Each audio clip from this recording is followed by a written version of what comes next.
Olá, sejam todas muito bem-vindas, sejam todos muito bem-vindos. Este é o Espiritismo Simples, o seu podcast sobre a doutrina de forma simples, como ela deve ser. No episódio de hoje a gente vai falar um pouquinho sobre fé. Vamos estudar?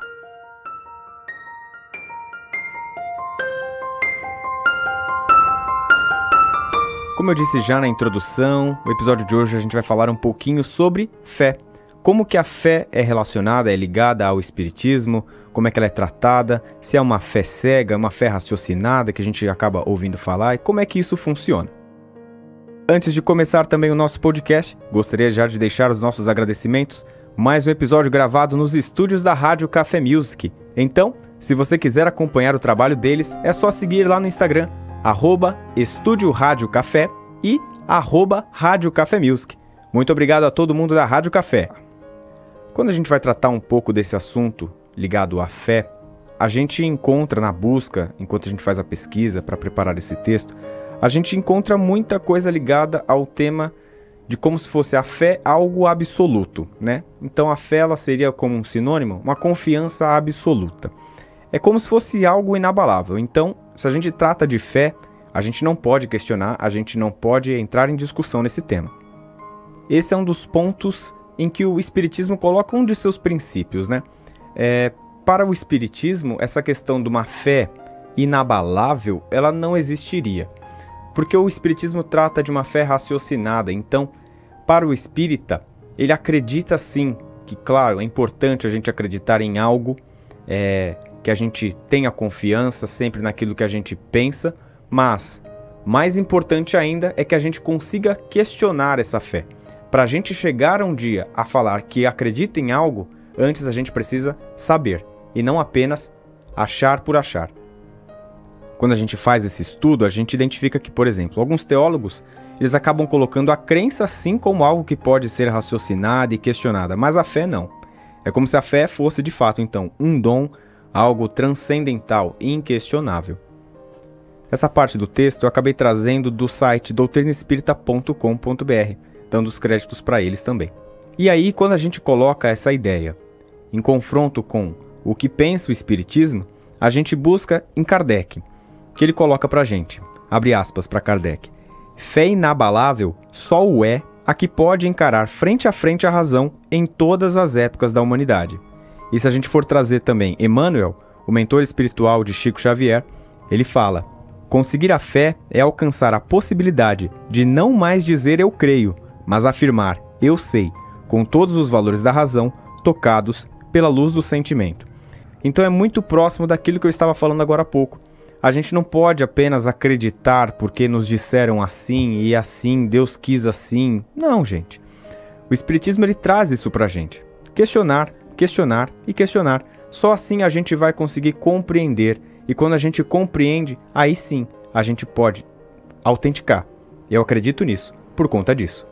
Um dos pontos que mais encantam do Espiritismo em toda essa história é que ele utiliza a ciência e a filosofia, que são duas partes do seu tripé, junto com a religião, para utilizar esses pontos para a gente compreender a fé. Então, a partir da filosofia e da ciência, é realizado, de certa forma, esse estudo, até chegar a uma teoria e a gente acreditar em algo. E é aí que vem o mais bacana do Espiritismo. Ele não tem o propósito de ser o dono da verdade. Assim como uma ciência, ela está sempre em construção, como se fosse num método científico de fato. A ciência nunca vai se fechar, ela sempre é um processo de aprendizado, uma linha de raciocínio. E é assim que o Espiritismo pensa, a fé também. Como a gente vai comprovar isso? Kardec diz, se um dia a ciência provar que o Espiritismo está enganado, fique com a ciência. Isso é lindo. Tudo isso que eu falei vai acabar respondendo a pergunta da nossa querida Amélia Pesotti. A Amélia é uma das nossas ouvintes e ela mandou em nosso Instagram, @Espiritismo Simples, a seguinte pergunta. Por que se diz que a fé, na visão espírita, é uma fé esclarecida? Então, Amélia, é basicamente por tudo isso. É uma fé que busca o esclarecimento. Ela não quer deixar você acreditar unicamente em uma verdade. Você pode questionar. E aí, novamente, a partir do questionamento, vai se obter conhecimento. E o conhecimento junto com o sentimento cria a fé. Voltando lá na Bíblia agora, em uma passagem em que muitas pessoas conhecem, talvez todo mundo que já tenha conhecimento da Bíblia vai se lembrar desse momento, é de uma cena em que uma mulher toca as vestes de Jesus e é uma frase emblemática que Jesus fala para ela, que é: mulher, a tua fé te curou. Essa passagem ela se encontra em 3 livros da Bíblia, né? Ela tem em Mateus em 9, em Marcos 5 e em Lucas 8. Se você não conhece essa história, basicamente é a história de uma mulher, né, que ela estava há 12 anos com o seu fluxo menstrual desajustado. Ela tinha essa dificuldade hormonal e ela fica sabendo que Jesus passava por aquela região. Com tanta fé em busca de sua cura, ela consegue vislumbrar Jesus, ela vai atrás de Jesus no meio daquela multidão e ela toca as vestes de Jesus. E no momento que ela toca as vestes de Jesus, Jesus fala: mulher, levanta-te, a tua fé te curou. O que isso tudo significaria? A gente nesse contexto falando sobre fé e relacionando ao espiritismo.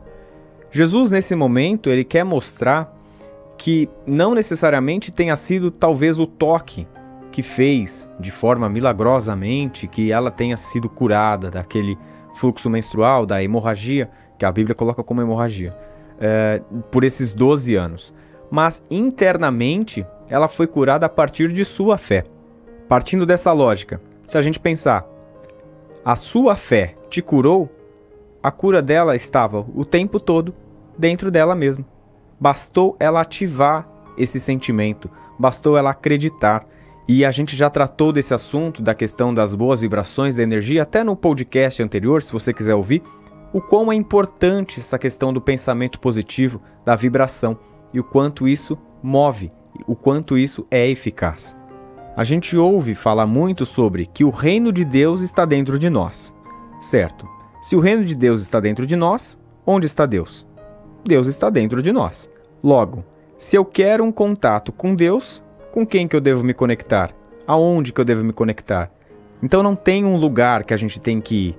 Deus está dentro de nós. Se eu quero acreditar em algo, a minha fé está dentro de mim. Basta eu ir lá, tocar e ativar. Isso nos leva a crer que nós somos os arquitetos do nosso próprio destino. Se a gente busca algo, se a gente quer algo, e a gente vai atrás disso, a gente precisa primeiro ativar essa fé interna. A gente precisa acreditar em nós mesmos e acreditar nessa realização. Parece um papo de coaching, né? É até engraçado falar disso, mas é fato. A gente precisa iniciar conosco. O pontapé inicial para algo dar certo parte de dentro de nós. Mas aí que vem algo que não é tão de coaching. Nada contra, mas acreditar em algo é o primeiro passo sim para dar certo, mas é preciso agir. A fé verdadeira, ela pede um movimento, ela pede ação. A gente não pode ficar acreditando e ficar parado. É necessário que a gente retire os obstáculos, que a gente tenha empenho e o esforço. E aí sim, com essa prática funcionando e uma mente sadia que acredita em algo, vai dar certo. Um outro ouvinte nosso, o André Luiz Fortes, @André Luiz Fortes, mandou pra gente assim, quando a gente abriu lá para as perguntas, sugestões, comentários. Ele falou: a fé raciocinada é a energia positiva que nos mantém firmes nos momentos mais difíceis. E é verdade. Quando a gente tem uma mente equilibrada, uma mente positiva, a gente consegue, sim, nos manter firmes quando a gente enfrenta qualquer outro problema, qualquer outra adversidade. É fácil tudo isso? Nem um pouco. Isso é um trabalho que vem, é um trabalho de formiguinha, é aos poucos, é regando ali dia a dia a nossa fé, é acreditando, é botando esperanças naquilo que a gente pensa. Não basta a gente pegar um dia desequilibrado espiritualmente e falar que vai dar certo algo, se você nem de fato preparou o seu espírito para isso, você de fato creia que aquilo vai funcionar. Mais uma de nossas ouvintes mandou aqui pra gente uma pergunta. É a Flávia Norma. O Instagram dela é @norma_fla. A pergunta dela foi: como manter a fé em momentos difíceis? E tá aí uma excelente pergunta, Flávia, porque são nesses momentos em que nossa fé é testada. Pra gente conseguir ter fé em momentos difíceis, acho que antes a gente tem que pensar num ponto mais básico. A gente precisa primeiro se tranquilizar. Porque a primeira coisa que a gente perde quando temos momentos difíceis é a tranquilidade. A gente não consegue mais ficar sereno, a gente não consegue se tranquilizar e, em consequência, a gente perde a própria fé. Primeiro passo, então. Momento difícil? Vai ser complicado? Vai. Acalme o coração. Quando você conseguir acalmar o coração, respirar fundo, raciocinar o que está acontecendo. Aí sim, você vai buscar a sua harmonia interna e a partir daí voltar a crer, voltar a ter a sua fé da forma como ela deve ser. Não se desespere, não adianta, somos humanos, a gente não vai conseguir ter um problema e falar, não, fé inabalável, não. Vamos ter os problemas, mas antes, deixa passar, poeira baixou, respirou, vamos voltar a crer. Uma coisa que funciona muito bem comigo nesses momentos difíceis é lembrar da doutrina espírita. Se a gente tem a consciência de que nada é por acaso, aquela dificuldade não vai ser por acaso. A gente vai se revoltar, com certeza. Mas se a gente tiver a plena consciência de que aquilo vai ser bom de alguma maneira, a gente vai aceitar de um modo muito mais tranquilo. Este foi mais um episódio do Espiritismo Simples. Espero que tenha sido importante para vocês, que vocês tenham aprendido, tanto quanto eu, para falarmos aqui um pouquinho sobre a fé espírita, sobre, de um modo geral, a nossa querida fé. Recadinhos finais, mais um agradecimento à Escola de Música Rádio Café Music. Siga o pessoal no Instagram, @Rádio Café Music, e também o estúdio da Rádio Café, onde eu estou aqui agora gravando, @Estúdio Rádio Café. Agora o momento da nossa propaganda. Se você quiser acompanhar o nosso Instagram, @Espiritismo Simples, lá a gente deixa esse espaço para vocês mandarem perguntas, sugestões, comentários também. É sempre muito bacana ter essa participação de vocês. Isso que enriquece o nosso podcast, que é para todo mundo. Muito obrigado por acompanhar mais um episódio. Eu sou o Bruno Sereno. Os trabalhos técnicos deste episódio foram feitos por Fernando Teixeira. E este é o Espiritismo Simples. Um beijo no coração e fiquem com Jesus.